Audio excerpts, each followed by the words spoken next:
Bismillahirrahmanirrahim. Hamdan katsiran thayyiban mubarakan fihi, asyhadu an la ilaha illallah wa asyhadu anna Muhammadan abduhu wa rasuluh alladzi la nabiyya ba'dahu, amma ba'd. Allah Ta'ala fil Qur'anil Karim wa billahi minasyaitonir rajim. Bismillahirrahmanirrahim. Iqra bismi rabbikal ladzi khalaq, khalaqal insana min 'alaq. Iqra wa rabbukal akram alladzi 'allama bil qalam, 'allamal insana ma lam ya'lam. Baik, teman-teman semuanya, sore ini tetap diamanahi oleh panitia daurah untuk menyampaikan kisah dan kita bersama-sama mengambil ibrah tentang seorang perempuan luar biasa yang mungkin tidak terlalu sering disebut namanya, tidak sesering Aisyah, tidak sesering Khadijah, tidak sesering Fatimah ataupun Maria atau Aisyah, tapi dia memiliki pengaruh yang sangat luar biasa terhadap kehidupan Islam, utamanya setelah hijrah di Madinah. Ya. Dan bagaimana Rasulullah itu sangat menghormati beliau. Ada yang tahu siapa? Asyifa. Asyifa kok? Bukan Asyifa. Asyifa binti Abdullah itu seorang perempuan yang akan kita bahas di sore hari ini. Ya. Asyifa binti Abdullah. Teman-teman, ada yang sudah hafal surat Al-Mumtahanah ayat 12? Ada? Apa bunyinya awalnya? Ya ayuhan nabiyyu. Ada yang hafal? Idza ja'aka mu'minati muhajiratin famtahinuhun. Itu bukan sih? Ya. Dan tentang seorang perempuan yang berbaiat, oh ya ayuhan nabiyyu idza ja'aka mu'minati yubayi'naka alla tusyrikna billahi syai'a, dan seterusnya. Maaf, itu yang ayatnya. Kalau itu tadi ayat yang maaf. Teman-teman, ternyata kata ulama tafsir, ayat itu surat Al-Mumtahanah ayat 12 berbicara tentang Asyifa binti Abdullah. Ya, Asyifa binti Abdullah. Siapa sih dia itu? Sampai seorang ulama mengatakan bahwa Rasulullah itu sangat menghormati beliau, dan Umar bin Khattab yang dikenal dengan kepemimpinannya yang luar biasa, ya, menaklukkan banyak negara ketika dia menjadi khalifah. Umar bin Khattab juga sering meminta fatwa, sering meminta pendapat kepada perempuan ini, Asyifa binti Abdullah. Nama aslinya adalah Laila. Nama aslinya adalah Laila. Ya. Laila binti Abdillah al-Adawiyah, itu nama aslinya. Ya. Nah, kemudian kadang dia juga dijuluki dengan nama Ummu Sulaiman. Kenapa? Karena dia punya putra yang namanya Sulaiman. Jadi nama terkenalnya, nama bekennya, ya kalau anak yang sekarang bilang, nama bekennya itu adalah Asyifa. Ya, julukannya Ummu Sulaiman, tapi nama aslinya adalah Laila binti Abdullah atau Laila binti Abdullah al-Adawiyah. Ternyata dia ini masih satu rukun kekeluargaannya dengan Umar bin Khattab, di mana keluarga ini, suku ini adalah sukunya para intelek, adalah sukunya para orang-orang yang dikenal pandai membaca dan menulis. Dari mana? Dari Bani Ka'ab, dari Bani Adi bin Ka'ab. Nah, itu sama ya dengan Umar bin Khattab.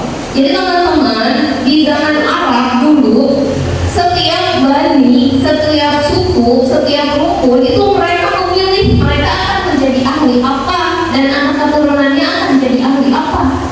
Ya, seperti misalkan apa namanya, ada yang ahlinya di bisnis, misalkan seperti keluarganya Abdurrahman bin Auf.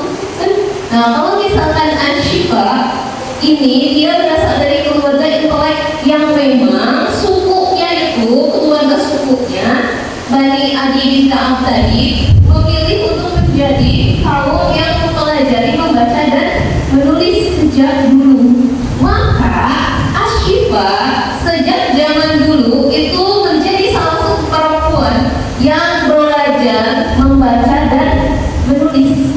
Ya, zaman dulu kan masih sangat jarang orang pandai membaca dan menulis, apalagi perempuan. Nah, Ashifa ini dia memiliki kesempatan untuk belajar membaca dan menulis. Tetapi ternyata tidak hanya untuk dirinya saja, dia juga mengajar orang-orang di sekitarnya untuk membaca dan menulis. Baik itu sebelum dia masuk Islam maupun setelah dia masuk Islam.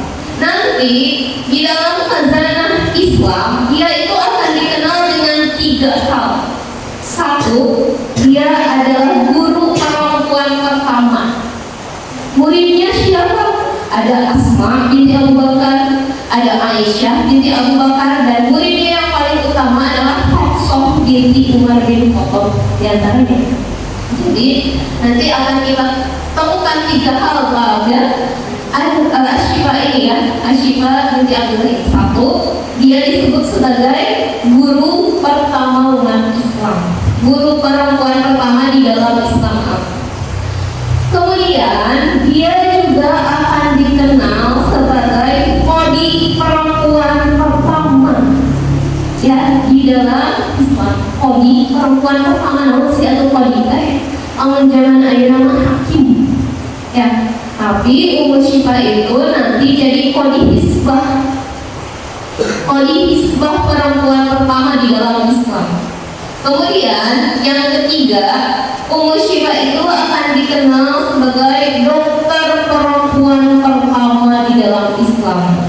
Nah nanti nama Ashifa, Ashifa kan nama obat kesembuhan. Nah gelar ini dia dapat karena dia memang pandai melakukan pengobatan. Ya, itu ya. Jadi akan ada 3 hal yang kita kenal, yang kita pelajari dari seorang Ashifa binti Abdillah. 1, dia adalah guru pertama perempuan di dalam Islam. 2, dia adalah qadi hisbah perempuan pertama di dalam Islam. Dan ketiga, dia adalah dokter perempuan pertama di dalam Islam. Jadi kalau misalkan di luar kita dengar perempuan di dalam Islam kukulan cuman diam antara sumur, dapur, dan kasur ceksa ya, ada eta Ummu Syifa ya, Ashifa binti Abdillah luar biasa kiprahnya. Dan akan kita temukan ada perempuan-perempuan yang lain di dalam Islam yang bagaimana mereka memiliki kontribusi besar terhadap umat ini, baik dari ekonomi, politik, orasi, ya, kesehatan, pendidikan, apalagi dan lain sebagainya. Nah, teman-teman, Ummu Syifa ini masuk Islam tepat beberapa saat sebelum Rasul hijrah ke Madinah. Rasul hijrah tahun ke-berapa? Tahun ke-berapa Rasul hijrah? Ya 1 Hijriah kan penanggalan Hijriah itu dari hijrahnya Rasul. Tapi kan belum disebutkan bahwa itu adalah tahun Hijriah. Ya, penamaan tahun Hijriahnya maka zaman Umar bin Khattab kan.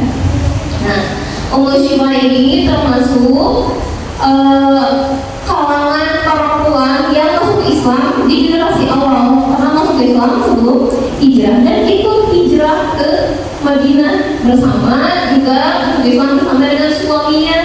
Siapa suaminya? Suaminya itu adalah Abu Hasmah bin Huzaifah.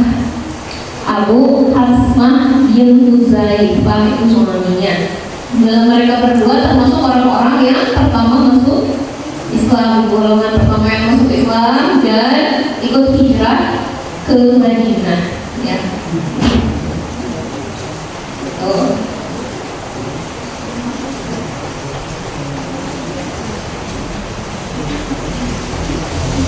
Wafatnya kapan? Ummu Syifa ini atau Ashifa ini dia wafat pada tahun ke-20 Hijriah. Berarti 20 tahun pasca hijrah. Menariknya teman-teman, ada seorang penulis namanya Teguh Pramono. Dia menulis 100 tokoh muslim berpengaruh di dunia. Kan yang menulis 100 tokoh itu banyak ya. Ada misalkan orang barat yang menulis 100 tokoh paling berpengaruh di dunia. Yang pertama ditulis siapa di sana? Nabi Muhammad. Ini mah judulnya 100 tokoh paling berpengaruh di dunia. Jadi dari berbagai agama. Itu orang barat yang nulisnya orang Kristen, orang Shallallahu Alaihi Wasallam. Yang kedua siapa? Ishaq Newton. Itu siapa tadi aku? Saya nggak jawab. Tuh, tahu udah baca bukunya dan Tacan tahu dari mana? Apa? Ishaq Newton. Ya, tahu kenapa Ishaq Newton jadi orang berpengaruh kedua di buku itu? Karena Ishaq Newton di usia 26 tahun dia berhasil menemukan ilmu sains yang hari ini dipergunakan oleh banyak manusia. Ya, berbagai hukum fisika dan lain sebagainya dia temukan itu di usia 26 tahun sih. Nanti kalian di usia 26 tahun mau ngapain? Ya. Berapa berarti kalau kelas 3 26 tahun 11 tahun lagi ya? 10 tahun lagi? 11 tahun lagi kalian mau ngapain? Mau menghasilkan apa? Mau jadi apa? Ya. Dan yang ketiga di buku itu ditulis orang berpengaruh ketiga adalah Yesus. Ya. Nah kalau ini penulisnya adalah Teguh Pramono. Dia menulis 100 tokoh Muslim yang berpengaruh di dunia Muslim aja. Dan di sana dicantumkan nama Ummu Syifa. Ya karena dia menjadi perempuan pertama dalam banyak hal. Gitu. Apa yang tadi disampaikan Rasul juga sangat menghormati beliau. Oke, masuk ya. Yang pertama, dia dikenal sebagai guru perempuan pertama. Teman-teman, Ummu Syifa itu dikenal karena kecerdasan dan kebaikannya. Udah cerdas, baik, kita sebut nggak? Bisa nggak? Cerdas, pintar, bagus deh. Yang cerdas, pintar, singer, bener, cager, nanti kalian ya. Sehingga karena kecerdasannya itu dia mendapatkan tempat yang istimewa di sisi Rasul. Istimewa sebagai sahabat, ya, istimewa sebagai sahabat. Pernah suatu hari Rasul itu lewat, ada Ummu Syifa sama Hafsah. Kemudian Ummu Syifa itu membicarakan tentang satu ilmu kedokteran. Ya, Rasul itu bertanya, apa yang sedang kamu bicarakan gitu ya? Terus kata Ummu Syifa, aku sedang membahas tentang ilmu kedokteran. Terus kata Rasul, kenapa kamu tidak ajarkan Hafsah ilmu kedokteran sebagaimana kamu mengajarkan dia membaca dan menulis? Berarti dari sini kita tahu kalau Hafsah itu siapa ya Rasul? Istri. Anaknya siapa? Umar bin Khattab. Kalau Hafsah itu belajar membaca dan menulis dari siapa? Ummu Syifa. Ya. Gitu ya teman-teman. Itu. Maka di sana Hafsah nanti jadi murid dari Ummu Syifa yang paling utama, baik itu dalam urusan menulis, membaca, pun dalam urusan kedokteran, gitu ya. Sebetulnya Ummu Syifa itu dia mengajar masyarakat sekitarnya membaca dan menulis sejak zaman jahiliyah, dari sebelum dia masuk Islam. Pasca masuk Islam, kemudian dia menggenapkan pahalanya karena Allah. Dan harus tadi mengajar dapat pahala terjadi. Pekerjaan yang mulia bukan? Tapi anak-anak muda zaman sekarang nggak mau jadi pengajar. Kenapa sih? Karena nggak diperhatikan sama pemerintah, gajinya kecil katanya. Ya, namanya meningkat jadi tiktokers. Ya, sebulan bisa sekian puluh juta. Tapi Ummu Syifa tidak, dia juga sebetulnya bisa ya jadi influencer pada zaman itu. Tapi dia memilih untuk menjadi pendidik masyarakat dengan niat apa? Dengan niat untuk menyempurnakan pahalanya di hadapan Allah, bahwa mendidik umat, mengajarkan membaca dan menulis ini bagian dari dakwah Islam. Ya, kan mencerdaskan umat itu bagian dari dakwah Islam. Tugas Islam itu apa? Mencerdaskan umat, mencerdaskan hambanya, mencerdaskan manusia. Itu tugas Islam. Supaya apa? Supaya beribadah dengan benar kepada Allah dalam segala aspek kehidupan. Nah, maka Ummu Syifa memilih untuk itu, ya. Nah, apalagi setelah dia masuk Islam, dia terus melakukan pengajaran terhadap orang-orang, ya, begitu teman-teman. Kemudian Ummu Syifa ini adalah kodi perempuan pertama. Naon kodi teh? Tadi teh kunci hakim teh naon? Bukan Abdul Hakim kok ya. Hakim itu orang yang memutuskan perkara. Nah, pada zaman kekhalifahan Umar bin Khattab, teman-teman, Umar kan naiknya jadi khalifah. Kan dari pas zaman Rasul, kemudian Abu Bakar menjadi khalifah, dasar-dasar keilmuan itu sudah diterapkan dalam berbagai hal. Umar kemudian mengembangkannya. Di antara yang dikembangkan oleh Umar adalah sistem pasar. Coba soal pasar. Ya. Cung saha anu osok balanja kayak atuh untuk pasar. Cung saha anu balanja? Belanja tiap kepulangan terus mulai belanja ya belanja teh agel ya. Esok belanja teh. Asal RG belanja naon? Oh iya.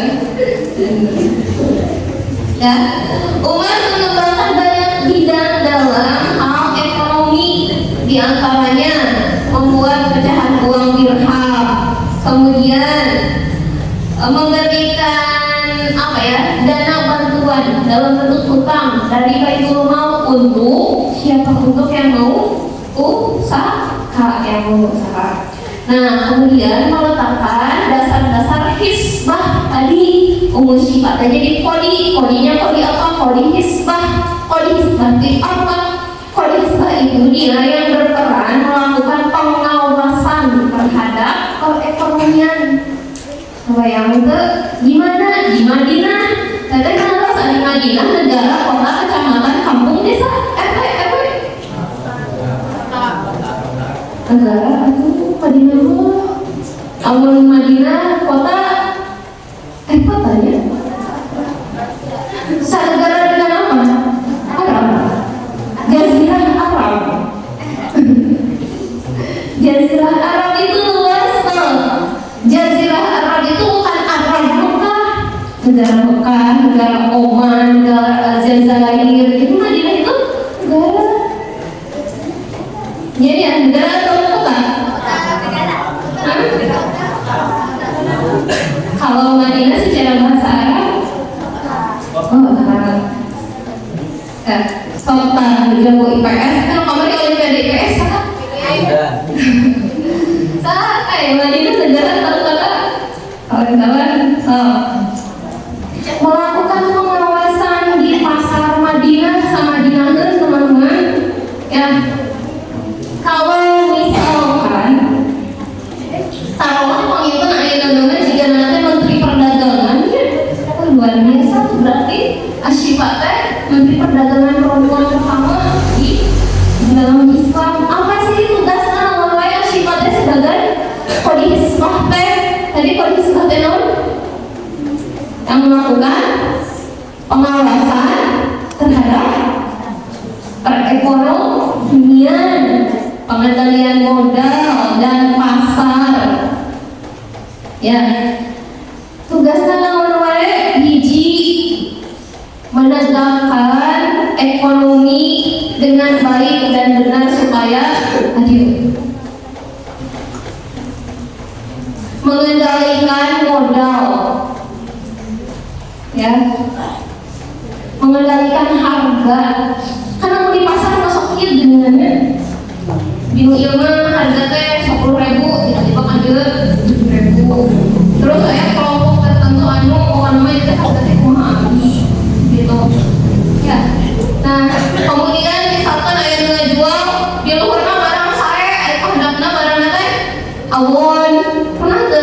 Atau misalkan aya nu jualan buah-buahan, ieu cenah raosan teu amis ieu mah, ieu nu diraosan mah amis aya nu dijualna. Aseuh. Kan sama ya, karena itu di pasar kan. Ya.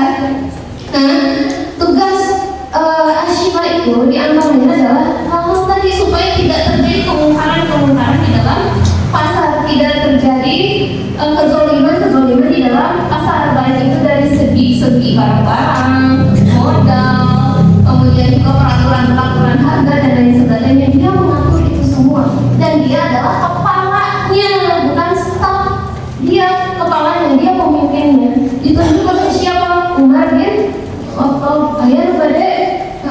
Asyifa di zaman Madinah? Cing perempuan, kalian terinspirasi tidak ketika mendengar kisah-kisah seperti ini? Inspirasi?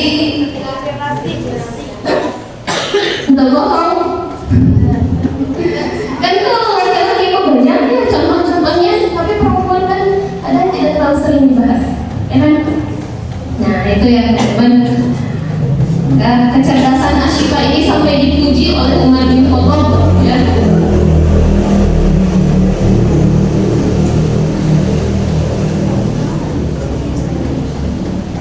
Kemudian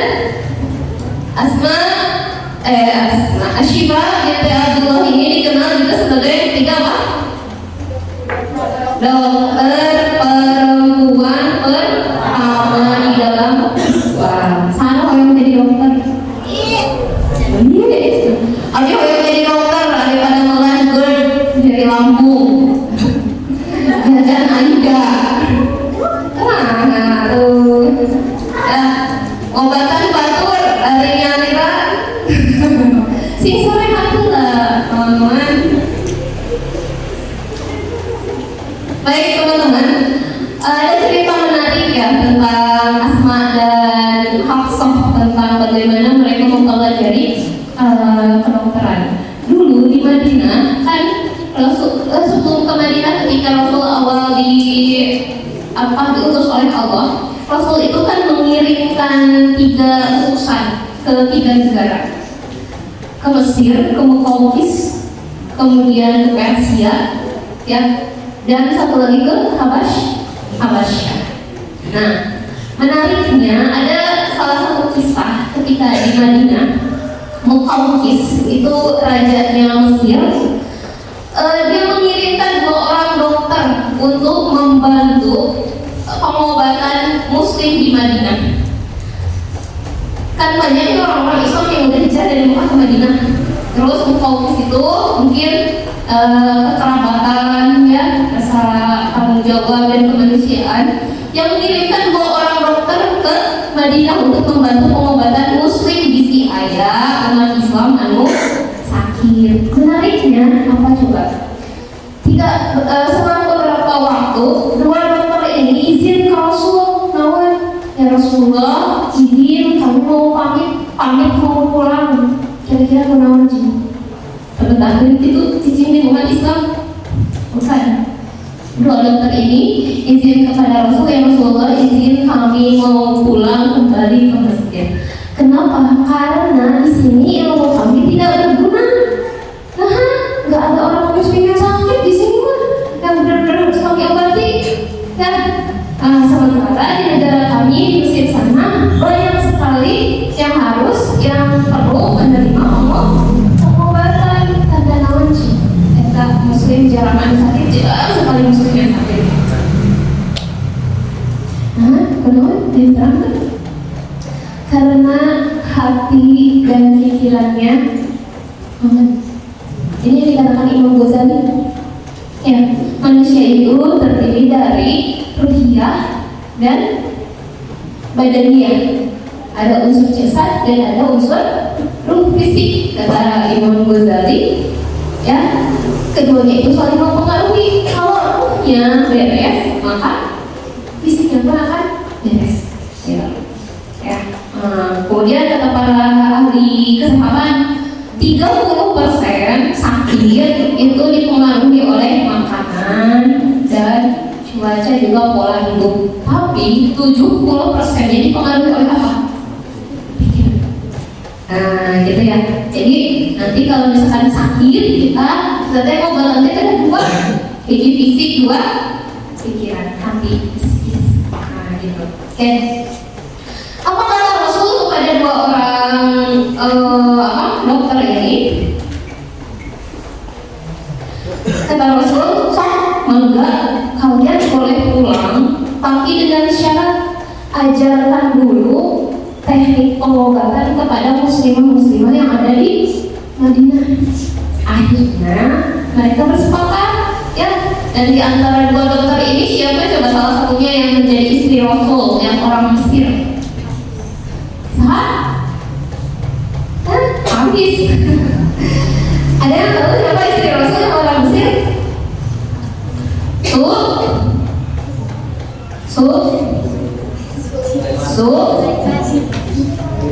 Su Maria Al-Qibtiyah.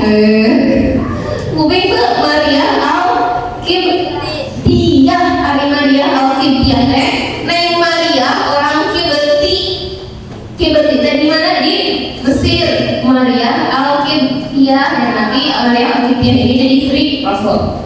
Nah, Maria Al-Qibtiyah kemudian dengan salah satu rekan dokternya kemudian mengajarkan ilmu kedokteran kepada muslimah yang ada di Madinah. Tapi ilmu kedokterannya itu ilmu kedokteran kimia. Gampang nanti ya. Nah, yang paling intens, yang paling rajin mempelajarinya itu adalah Ummu Syifa dan Hafsah. Sehingga Ummu Syifa itu tadi pada suatu waktu Rasul kan masuk di dalamnya ada Ummu Syifa dengan Hafsah ya. Kemudian kata Rasul teh, "Hai Ummu Syifa, nah itu mengajarkan pengobatan ke Hafsah seperti yang selalu kamu lakukan." Ya. Nah kemudian juga Rasul membimbing Ummu Syifa tentang doa-doa yang apa untuk kesembuhan ya. Kemudian juga tentang ilmu-ilmu agama yang lainnya dan ilmu-ilmu kehidupan dunia. Ya teman-teman. Pernah suatu hari ketika Hafsah itu terkena sakit gatal-gatal. Nah, dia pernah gatal-gatal. Dia pernah gatal-gatal. Kosong. Ketika siapa? Hafsah itu sakit gatal-gatal, kemudian Ummu Syifa itu mengobatinya dengan pengobatan ruqyah, ruqyah syariah. Tapi tidak disebutkan caranya itu seperti apa. Kemudian dengan menggunakan apa? Karena ada beberapa metode ruqyah itu juga yang menggunakan obat-obatan alam, ya kayak misalkan daun bidara, kemudian garam. Karena ternyata garam itu mampu mengembalikan imun, mengembalikan imun. Ya. Nah, kemudian alhamdulillah sembuh dengan izin Allah, sehingga Rasulullah mendirikan sebuah rumah, memberikan sebuah rumah untuk Ummu Syifa itu yang kemudian itu menjadi klinik pertama. Kebayang nggak zaman baheula ada klinik? Asal kebayangnya pernah ke klinik itu? Kalau pernah bilang klinik kan?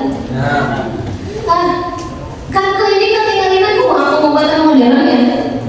Ini di zaman Rasul tahun 570-an Hijriah. Masehi 570 Masehi, kemudian 570 Masehi tahun-tahun di Indonesia.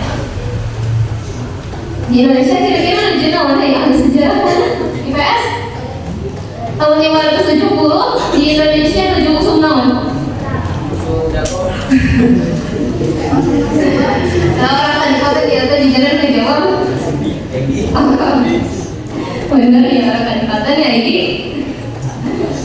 Kan apa sih yang di Indonesia 570 masih animisme dinamisme ya, animisme dinamisme bebas kayak no aneh gitu di Arab mah udah mulai pencerahan. Nah Rasul memberikan apa sebuah rumah untuk Ummu Syifa yang dijadikan pusat kesehatan klinik di mana tempatnya teh dekat dengan masyarakat dan mudah dijangkau oleh masyarakat, teman-teman.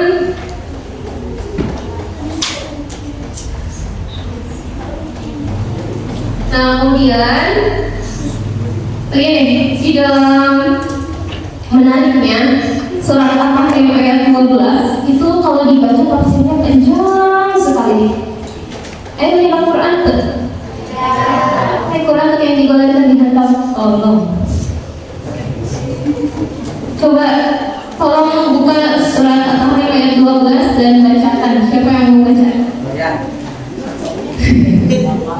Mana ayatnya mana? Salah tadi udah nyarias. Egi baca di ayat 12. Al-Tahrim ayat 12 dibaca kok, bukan ditawar.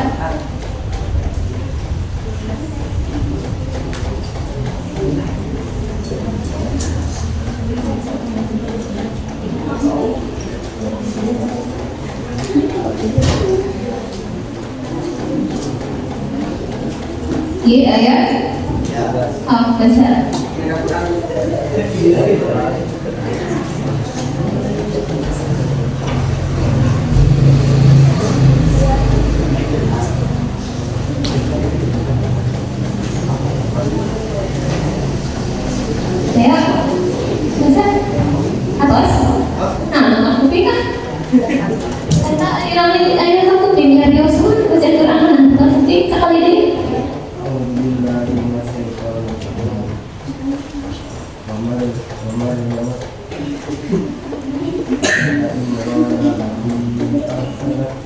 At-Tahrim ayat 12. Surat apa?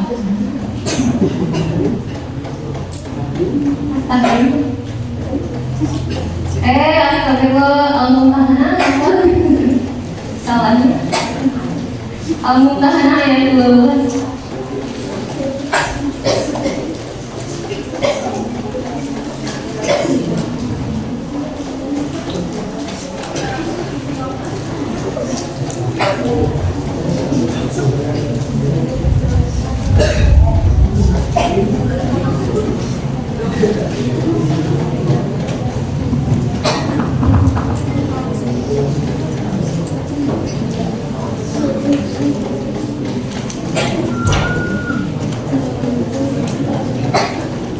Ayat Al-Mumtahanah ayat 12.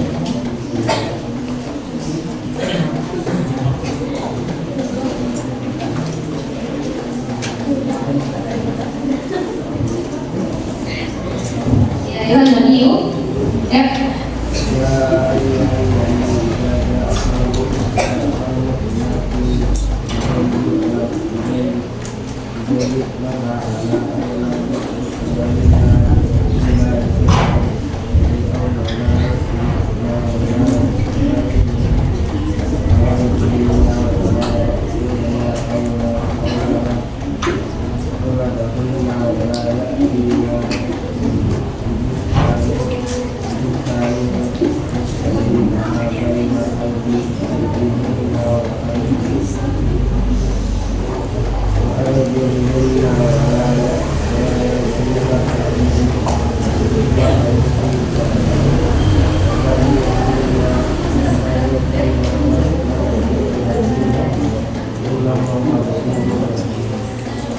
Innallaha khabirun. Mas? Baik. Baik teman-teman, Quran surat Al-Mumtahanah ayat 12 itu tadi bercerita tentang Asy-Syifa bin Abdullah, di mana beliau ini menjadi salah satu inspirasi ketika keyakinan datang, ya, maka kemudian kita kuatkan keyakinan itu dan dia turut di antara perempuan-perempuan yang berbaiat kepada Rasulullah SAW. Meskipun di beberapa kitab tafsir itu tidak dicantumkan secara langsung bahwa namanya adalah Ummu Syifa atau Asy-Syifa, tapi para ulama meyakini bahwa yang dicantumkan atau yang dibicarakan oleh surat Al-Mumtahanah ayat 12 itu adalah Asy-Syifa, ya. Dan kata Allah, jika ada perempuan-perempuan mukmin yang datang kepadamu wahai Muhammad, maka untuk berbaiat tidak akan menyekutukan Allah, tidak akan berbuat aniaya, tidak akan mencuri, tidak akan berzina, tidak akan membunuh anak-anak, maka kata Allah, terimalah baiat mereka. Ya, nah, suatu hari ketika Rasulullah membaiat para laki-laki, kemudian Rasulullah menghampiri perempuan, ada beberapa perempuan itu bertanya, ya Rasulullah, kenapa engkau tidak menggenggam tangan kami sebagaimana engkau menggenggam tangan para laki-laki ketika berbaiat? Kata Rasulullah, tidak akan menggenggam tangan perempuan yang lain, dalam artian tidak akan menggenggam tangan perempuan yang lain selain mahramku. Nah ini nih, kalau sahadi dia pernah toel atau saling ke orang yang bukan mahramnya, toel pulpen gitu ya, sama saja. Jangan ya, Rasul saja ketika ditanya oleh seorang sahabat perempuan yang terhormat, Rasul menjawab, aku tidak akan pernah menjabat tangan perempuan yang lain. Rasul begitu. Kemudian ada seorang yang berkata kepada para perempuan yang akan berbaiat itu, jika Rasulullah mengatakan ini, maka katakanlah ya aku berbaiat kepadamu. Dan di dalamnya ada Asy-Syifa binti Abdullah. Teman-teman boleh ditulis ini sedikit ya, jadi tentang tugas kodi hisbah yang dilakukan oleh Ummu Syifa. 1. Mengawasi proses jual beli. Tugas kodi hisbah ya, yang terus berhisbah yang dilakukan oleh Asyifa Bikadir. Satu, mengawasi proses jual beli agar sesuai tuntunan syariat Islam.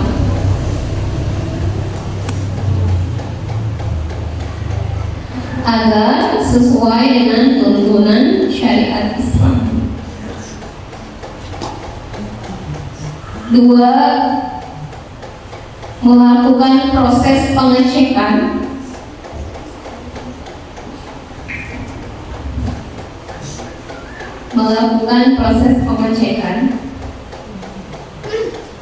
dan pengawasan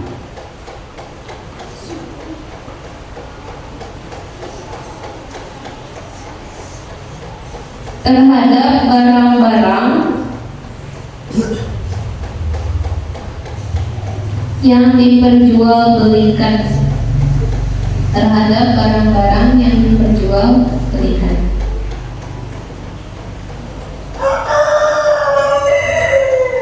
Tiga, memastikan kehalalan dan kethayyiban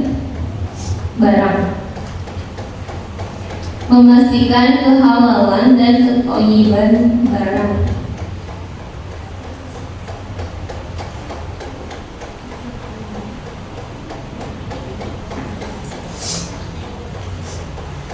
Empat,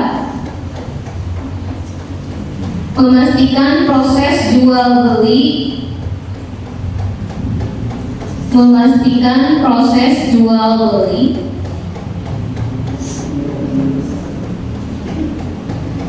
agar tidak terjadi kecurangan.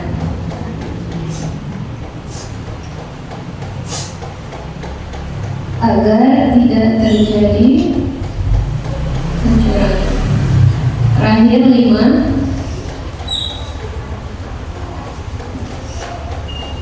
memastikan kondisi pasar tetap kondusif.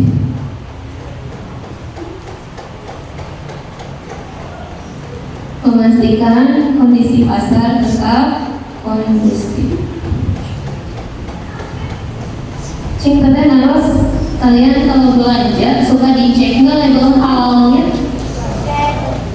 Termasuk kosmetik loh, sampo, sabun, ya.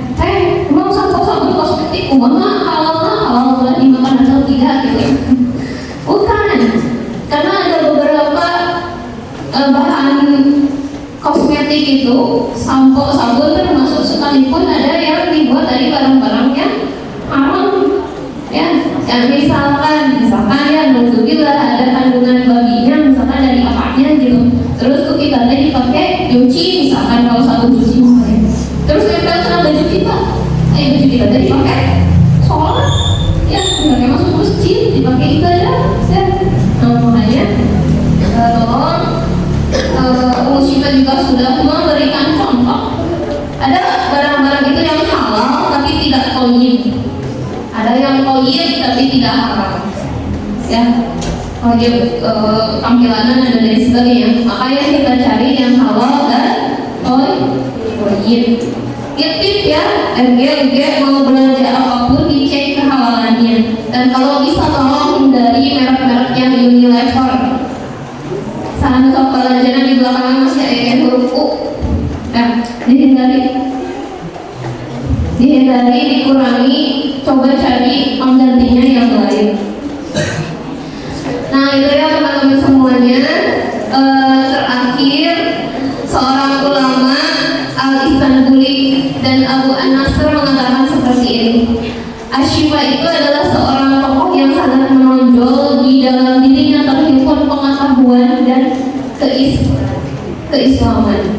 Ya, maka jika kita ingin menjadi orang yang bermanfaat untuk kehidupan ini, untuk agama, untuk umat, jadilah orang yang terus menggali ilmu. Sebagaimana Asyifa itu dia memiliki wawasan yang luas dan cepat belajar hal yang baru, cepat tanggap atau muat jika sifat muat yang goreng gitu, dijelaskan gitu ulang, udah. Asyifa itu cepat tanggap, cepat mengerti, ya.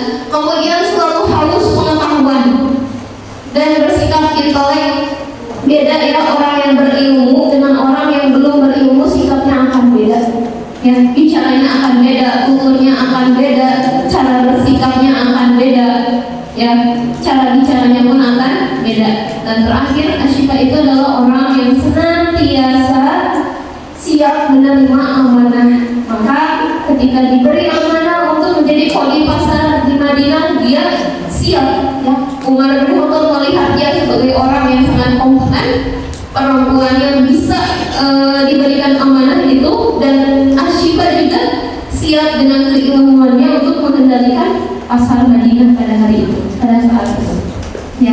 Kemudian juga oleh Rasul diberi amanah untuk memperdalam ilmu kedokteran, dia dalami ilmunya sehingga dia menjadi dokter perempuan pertama dan mengembangkan ilmu kesehatan pada saat itu yang berguna untuk umat Islam. Di sini teman-teman mudah-mudahan menjadi motivasi dan menjadi inspirasi untuk kita semua bahwa banyak perempuan-perempuan berpengaruh dan memberikan kontribusi besar dalam kehidupan ini. Ya, kalau perempuan saja bisa seperti ini, apalagi laki-laki. Jadi pertanyaannya, kita mau jadi seperti mereka atau yang biasa-biasa aja, gitu ya. Nah, kembali lagi kepada sikap belajar kita, sikap sehari-hari kita, bagaimana kita menghormati ilmu, bagaimana kita terus menggali sumber-sumber keilmuan. Itu saja teman-teman, ada yang ditanyakan? Belum jam 5 ya? Yang berapa sekarang? Jam 4 lebih? 45? 43? Oh, saya udah 17 menit lagi kita diskusi kan? Ini dimatiin aja. Ini apa? Live ini teh? Hah? Oh, video. 17 menit lagi kita diskusi tentang perempuan, tentang ilmu, tentang Islam, tentang apapun. Siapa yang mau bertanya? Ada lagi nggak tokoh inspirasi perempuan yang lain? Banyak. Oh, mau dari bidang apa? Apa? Hah? Dokter perempuan. Sudah? Chef? Oh, chef siapa ya, chef? Gak tahu kalau chef pun belum menemukan kalau di sahabat-sahabat, tapi sepertinya mereka juga pandai memasak. Dokter Kuela.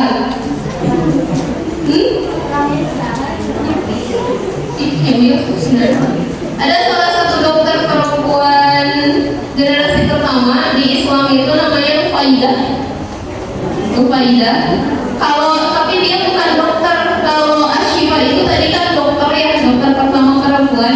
Kalau Rufaidah itu dia perawat perempuan pertama, dan nanti dia asalnya dari Persia tapi dia Muslim, dan nanti ilmu-ilmu dasar tentang keperawatannya itu menjadi dasar-dasar ilmu kesehatan di dunia, baik itu tentang kliniknya. Kalau Asyifa kan tadi masih sangat sederhana ya, kalau Rufaidah itu sudah lebih modern. Bagaimana dipisahkan antara ruangan pasien, ruangan tunggu, ruangan pengobatan, kemudian juga tentang pemisahan, pembagian, pengobatan, kemudian juga membuka tempat praktik, ya. Karena kalau Rufaidah itu ayahnya juga seorang tabib kan, dokter juga ya, gitu. Dan membangun rumah sakit darurat. Jadi teman-teman, kalau misalkan di bencana nih, suka ada bencana ya, biasanya suka ada rumah sakit darurat dan didirikan. Itu di Islam sudah ada sejak zaman bahula, ya. Orang-orang Islam cerdas, kebingungan. Jadi kalau misalkan kita mengaku sebagai umat Islam, kita harus belajar untuk mencerdaskan diri, ya, menaikkan taraf berpikir. Ya, rumah sakit darurat pertama itu dibuat oleh siapa? Orang Islam. Rufaidah kan tendanya bisa dipilah-pilahkan, dan yang kemarin jam goreng nasional tampil di jamnya siapa yang dirawat dan di mana nih? Akira, sama siapa? Siti. Kalian kan dirawat di tenda, itu namanya rumah sakit darurat, bisa dipindah-pindahkan itu. Ya. Kalian berdua. Kemudian juga membangun sistem keperawatan. Itu nanti Rufaidah, kamu nanti kalau sekolah cari tahu ya di dalam tentang Rufaidah. Oh iya, terus ada pesannya buat akhwat. Kemudian kata Rasul, perempuan bukan kata Rasul, dikatakan bahwa satu perempuan itu dominan dengan perasaan. Dan kalau laki-laki kan lebih dominan dengan logika. Maka ketika perempuan tidak sibuk mencari ilmu, tidak sibuk memperdalam diri dengan mengkaji-kaji keilmuan, dia akan dibungkitkan dengan perasaannya. Anu masukin naroski sibukkan diri dengan ilmu belajar. Berarti kalau belajar kita masih kurang.